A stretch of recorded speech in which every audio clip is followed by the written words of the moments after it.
মাননীয় প্রধানমন্ত্রী, আমার নাম ফারজানা রূপা, আমি ৭১ টিভিতে কাজ করি। নতুন প্রেস সেক্রেটারি বলেছেন ইন্টেলিজেন্ট প্রশ্ন করতে আর চীন বিষয়ক প্রশ্ন করতে, কিন্তু একটা বোকা প্রশ্ন আর বাংলাদেশ নিয়ে প্রশ্ন করতে চাই। অবশ্যই হ্যাঁ, তো ওটা রুটিন কাজ, ওটা বলতে হয়। আর আমি তো আছি। জি, আপনার প্রশ্রয় মাননীয় প্রধানমন্ত্রী। মাননীয় প্রধানমন্ত্রী, কোটা বিরোধী আন্দোলন চলছে এখন পর্যন্ত। মুক্তিযোদ্ধাদের অনেকে, আজকে সকালেও একজনের সঙ্গে কথা হচ্ছিল যিনি মীর কাসিম আলীর সাক্ষী দিয়েছেন, তার সাক্ষ্য প্রমাণের ভিত্তিতে খুবই শক্তিশালী সাক্ষী। আমি তার নিরাপত্তার স্বার্থে এখানে নাম পরিচয় বলছি না। তার স্ত্রী ক্যান্সার আক্রান্ত, তার নিজের শরীরের অবস্থা খুব খারাপ, কিন্তু চিকিৎসার টাকা নেই। এই আমাদের মুক্তিযোদ্ধাদের অবস্থা এখন পর্যন্ত, এবং তাদেরকে উদ্দেশ্য করে প্রতিনিয়ত অবমাননাকর বক্তব্য রাখা হচ্ছে। ঠুসঠাস কোটা থেকে শুরু করে নিশ্চয়ই আপনার নজরে এসেছে। তিনি তার ব্যক্তিগত অসুবিধার কথা বলার সাথে সাথে গণমাধ্যমে দেখেছেন যে আজকে আপনার সংবাদ সম্মেলন, এ বিষয়ে আপনার দৃষ্টি আকর্ষণ করার জন্য অনুরোধ জানিয়েছেন। এই অবমাননা তারা সহ্য করতে পারছেন না, কিছু করণীয় এই রাষ্ট্রের আছে কিনা। যারা কোটা বিরোধী আন্দোলন করছেন তারা সব সমাধান আপনার কাছে চান, তারা আদালতের পথে যেতে চান না, এবং সমাধান নির্বাহী বিভাগের প্রধান হিসেবে প্রধানমন্ত্রী শেখ হাসিনা কোটা রাখবেন না কোটা রাখবেন না। ধন্যবাদ মাননীয় প্রধানমন্ত্রী। ধন্যবাদ।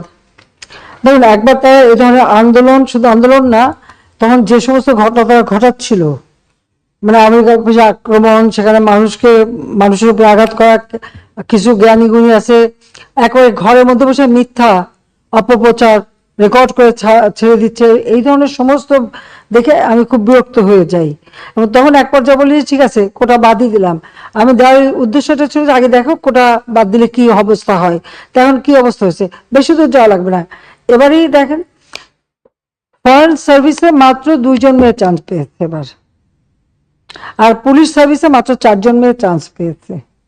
নারীর অধিকারের কথা বলি, সব ধরনের ব্যবস্থা রেখেছি। মুক্তিযুদ্ধের পর জাতির তো বিশেষ করে সেই নির্যাতিত নারী সহ নারীদের জন্য চাকরির ক্ষেত্রে 10% রেখেছিলেন, মুক্তিযোদ্ধাদের জন্য 30% রেখেছিলেন।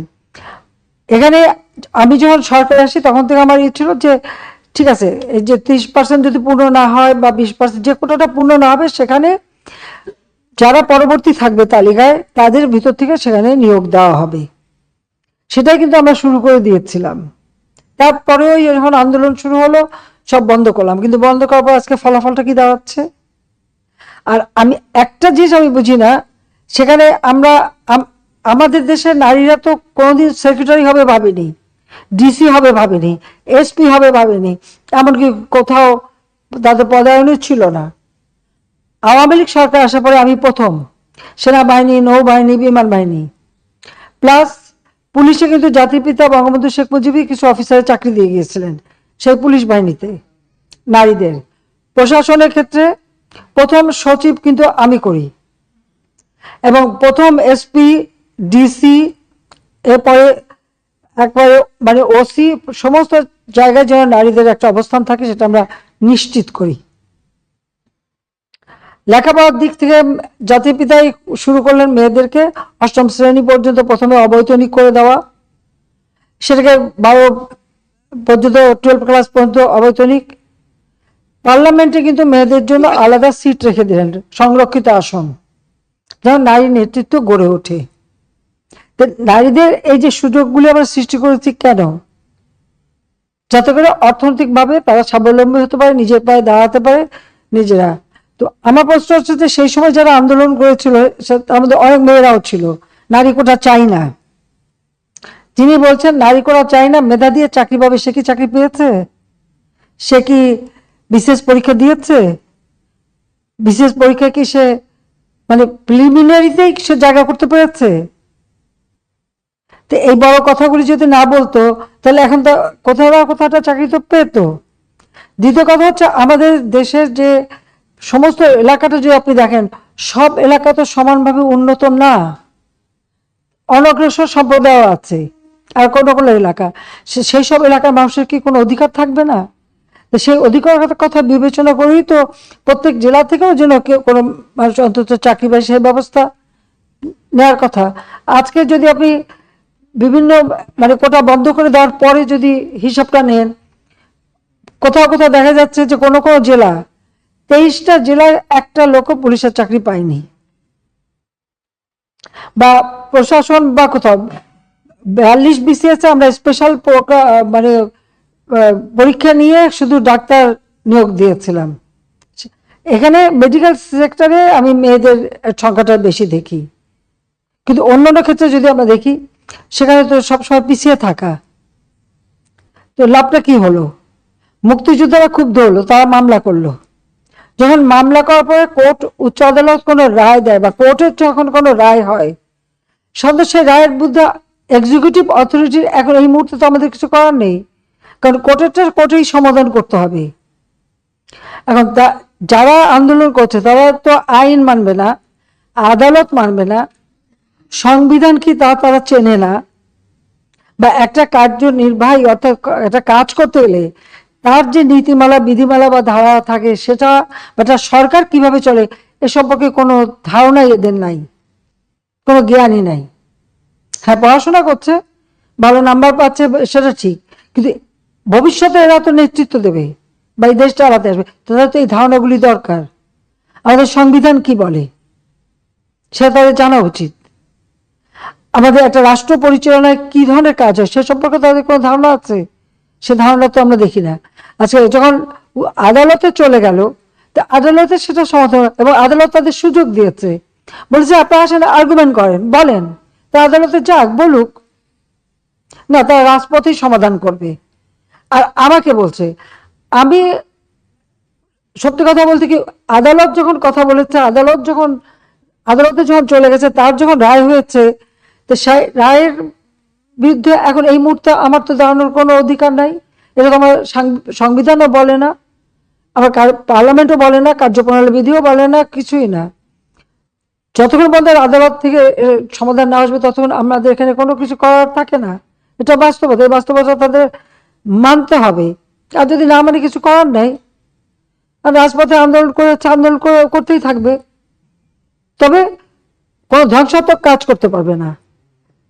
যতক্ষণ তারা শান্তিপূর্ণভাবে করাচ্ছে কেউ কিছু বলছে না, কিন্তু এর বাইরে যখন কিছু করবে, পুলিশের গায়ে হাত দেওয়া বা পুলিশের গাড়ি ভাঙা বা এভাবে আক্রমণ, এগুলি যদি করতে যায়, তাহলে তখন তো আইন তার আপন গতিতে চলবে, এখানে আমাদের কোনো কিছু করার নেই। গোটা আন্দোলন করবার আগে তাদের তো পরীক্ষার রেজাল্টগুলি দেখে নেওয়া উচিত ছিল, যে কোথায় তারা দাঁড়িয়েছে।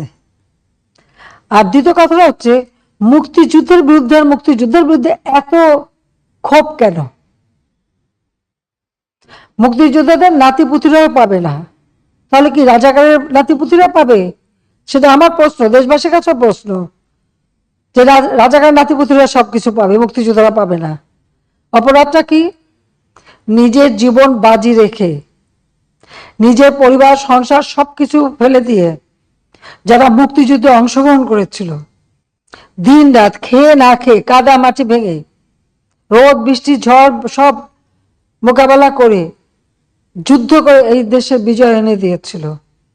আর বিজয় এনে দিয়েছিল বলেই না আজকে সবাই উচ্চ পদে আসীন, আজকে গলাবারে কথা বলতে পারছে। ধরে তো ওই পাকিস্তানিদের বুটের লাথি খেয়ে চলতে হতো। আজকে আমি কথা বলছিলাম যে কোনোদিন বিদেশে যেতে গেলে আগে একটা ভিসা নিতে যেতে হতো করাচিতে, কারণ যখন করাচি রাজধানী, এরপর রাজধানী হলো ইসলামাবাদ, তারপরে হলো পিন্ডি। তো সেখান থেকে বিদেশে যাওয়ার ভিসা তো আন্তর্জাতিক কোনো ফ্লাইট ঢাকা থেকে চলতো না, ওই করাচির থেকে আন্তর্জাতিক ফ্লাইট নিতে হতো, হয় দিল্লি থেকে নয় করাচি থেকে। এই জায়গা থেকে কোনো আন্তর্জাতিক ফ্লাইট যেত না, এটা আমার নিজের অভিজ্ঞতা। জাতির পিতা মুক্তি পেলেন 69 সালে, এরপর আমি ইটালিতে গেলাম আমার স্বামীর সাথে কর্মস্থলে যাওয়ার জন্য। আমাকে করাচিতে যে 2 রাত থেকে ওখান থেকে ভিসা নিয়ে তারপর আমি আন্তর্জাতিক ফ্লাইট ধরতে পারলাম। এইটা ছিল আমাদের অবস্থাটা। এরা তো ছেলেমেয়েরা তো ওটা দেখেনি, বা এখন যারা লাফাচ্ছে, এমনকি 15 বছর আগে বা 20 বছর আগে বাংলাদেশ সম্পর্কে তারা বোধহয় জানে না। আওয়ামী লীগ ক্ষমতা আসার আগে বাংলাদেশের অবস্থাটা কি ছিল? ঢাকা বিশ্ববিদ্যালয় সব বিশ্ববিদ্যালয় ছিল অস্ত্রের ঝড় জানানি, বোমাবাজি আর সেশন জট। 5 বছর 7 বছর সেশন জট, কোনো সেমিস্টার সিস্টেম ছিল না, গ্রেডিং পদ্ধতি ছিল না, বহু সাবজেক্ট ছিল না যা আন্তর্জাতিক মান হয়। ঢাকা বিশ্ববিদ্যালয়ের কারণে বাংলাদেশ থেকে কেউ যদি বিএ পাশ করে বিদেশে যেত তাকে আবার সেই গোড়ার থেকে ইন্টারমিডিয়েট থেকে পড়তে হতো, স্কুলে ভর্তি হয়ে পড়ে তারপরে উচ্চ সে যেতে পারতো। কারিকুলাম চেঞ্জ করা, গ্রেডিং সিস্টেম আনা, সেমিস্টার সিস্টেম আনা, সবকিছু কিন্তু আওয়ামী লীগ করে দিয়েছে। আজকে সকলের হাতে মোবাইল ফোন, ফটাফট যোগাযোগ করে ফেলে, সোশ্যাল মিডিয়াতে করে আন্দোলন করে। এই মোবাইল ফোন কোথায় ছিল, কার হাতে ছিল আওয়ামী লীগ ক্ষমতা আসার আগে? 96 সালের সরকার আসার পর সমস্ত ফোন, অ্যানালগ ফোনকে ডিজিটাল করা, মোবাইল ফোন সবার হাতে হাতে তুলে দেওয়া, ওয়াইফাই কানেকশন দেওয়া, কে করেছে? আওয়ামী লীগ সরকার করেছে। আর করেছে বলে আজকে সেটা ব্যবহার করে এখন নানা রকম রাষ্ট্র কিভাবে চলবে সেই নীতিমালা, সেটা তো আমাদের সংবিধানে দেওয়া আছে। যেখানে সংবিধানে আছে অনগ্রসর যারা তাদেরকে রাজ্যের কর্মের সাথে সম্পৃক্ত থাকতে দেয়া হবে। তারা কি সংবিধানটা পড়ে দেখছে কখনো? আর মুক্তিযুদ্ধের বিরুদ্ধে, মুক্তিযোদ্ধাদের বিরুদ্ধে কথা বলার অধিকার তাদেরকে দিয়েছে। যে মুক্তিযোদ্ধা বললো, আমি তার সাথে সম্পূর্ণ একমত যে তার জীবনে কষ্ট করেছে, কিন্তু দুর্ভাগ্যের বিষয় 75-15 আগস্টের জাতির পিতাকে হত্যার পর এমন একটা সময় গেছে যে মুক্তিযোদ্ধা বলতে পারেনি যে আমি মুক্তিযুদ্ধ করি, কারণ হাজার হাজার অফিসার সৈনিকদের জিয়ারন মেরে সাফ করে দিয়েছে। আবার তাদের মাথায় মানে কিছু কিছু পকেট করে নিয়ে তাদেরকে খুব তেল দিয়েছে, কিন্তু আসলে তো মুক্তিযুদ্ধের চিন্তা চেতনা সবকিছু তো মুছে ফেলে দিয়েছিল। মনে হলো যে পাকিস্তানের আবার প্রদেশ হয়ে গেছি আমরা, সেই জায়গায় নিয়ে যাচ্ছিল। সেখান থেকে বাংলাদেশ ফিরে এসেছে, জয় বাংলা স্লোগান ফিরে এসেছে, 7ই মার্চের ভাষণ ফিরে এসেছে। মুক্তিযুদ্ধের এখন ভালো লাগে না, মুক্তিযুদ্ধের কথা শুনলে তাদের মানে গায়ে জ্বর আসে। আর সবথেকে একটা যে দেখলাম খুব অদ্ভুত লাগলো আমার কাছে, মুক্তিযোদ্ধার নাতি সে ভর্তি হয়েছে মুক্তিযুদ্ধ কোটা ইউনিভার্সিটিতে, উনিও বলেন কোটা থাকবে না। তো বেটা তুই তাহলে পদে চলে আয়, পড়াশোনার দরকার নাই। হ্যাঁ, ও বলতে হচ্ছে তুই চলে, তোর পড়াশোনার দরকারটা কি? তুই মুক্তিযোদ্ধার নাতি হিসেবে কোটায় ইউনিভার্সিটিতে ভর্তি হয়ে এখন বলে কোটা লাগবে না, তোকে তো ইউনিভার্সিটি থেকে বের করে দেওয়া উচিত।